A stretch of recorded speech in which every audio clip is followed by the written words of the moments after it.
One of the most frustrating things after a heart problem is not pain. It's not exercise, it's fatigue.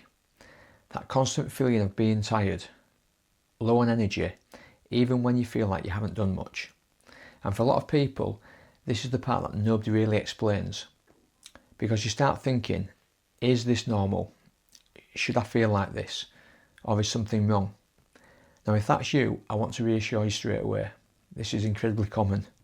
But just because it's common doesn't mean you have to stay stuck there.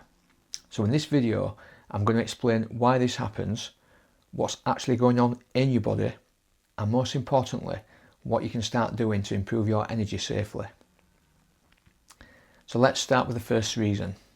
And this is something most people don't realise. After a heart problem, your body goes through a period of deconditioning. Now that just means you've lost some of your baseline fitness, your strength and your endurance, even if you don't notice it straight away. So let me give you an example. Before your heart event, you might have been walking regularly, doing daily tasks, moving without thinking about it. Afterwards, everything slows down. You move less, you become more cautious, and naturally your body adapts to that lower level of activity. Now here's what that means. When you do start moving again, it feels harder than it used to. Even simple things like walking can feel more tiring. And what this looks like for you is feeling exhausted from the things that used to feel easy. And I want to reassure you, this is not a sign that something is wrong. It's a sign that your body needs rebuilding. Now the second reason is something called energy conservation. Your body after a heart event becomes more protective. It starts to prioritise essential functions and reduce unnecessary output. So in simple terms, your system is trying to keep you safe, but the side effect is that you feel more fatigued. So let me give you two examples. Someone feels tired, so they rest more, which makes sense, but over time that leads to less movement, lower fitness, and even less energy. Another example, someone avoids activity because they're unsure what's safe, so they unintentionally train their body to do less. What this looks like for you is feeling stuck in a cycle of low energy and low activity.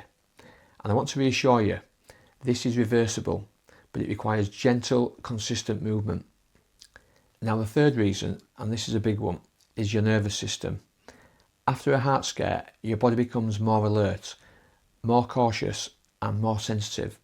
And that creates a background level of stress, even if you don't feel anxious.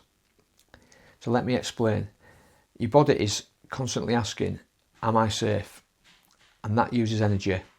So even when you're sitting still, your system is working harder than it used to. Now here's a real world example. Someone feels tired, but they can't explain why. They're not doing much, but they still feel drained. Another example, someone struggles to relax properly because they're always slightly on edge. What this looks like for you is feeling tired without a clear reason. And I just want to reassure you, this is also normal. Your body is adapting after a significant event. Now the fourth reason is sleep quality. This is something many people overlook. After a heart issue, sleep can be disrupted. You might wake up more, struggle to switch off, or feel like you're not getting proper rest. So I'm just going to give you a couple of examples here. Someone goes to bed but lies awake thinking about their health. Another example, someone wakes up during the night and struggles to get back to sleep. What this looks like for you is waking up tired even after a full night in bed. And again, I just want to reassure you, this is something that improves over time with the right approach. So the final piece, and this is where things start to change, is how you respond to this fatigue. Because most people do one or two things. They either do nothing and wait to feel better, or they push on good days and crash afterwards. And to be honest, neither works. What works is something more balanced. So let me explain. Instead of doing nothing, you introduce small amounts of movement, even on low energy days. So for example, a short walk, 5 to 10 minutes, just to keep your body engaged. Another example, light movement around the house instead of sitting for long periods. What this looks like for you is building a baseline of activity without exhausting yourself. And this is key. You don't wait to feel better to move. You move to start feeling better. Now I want to reassure you here, this doesn't need to be intense, it just needs to be consistent, because over time something important happens. Your energy starts to improve, your confidence starts to return, and things start to feel easier again. So if you take one thing from this video, let it be this: feeling tired after a heart problem is normal, but staying stuck there is not inevitable.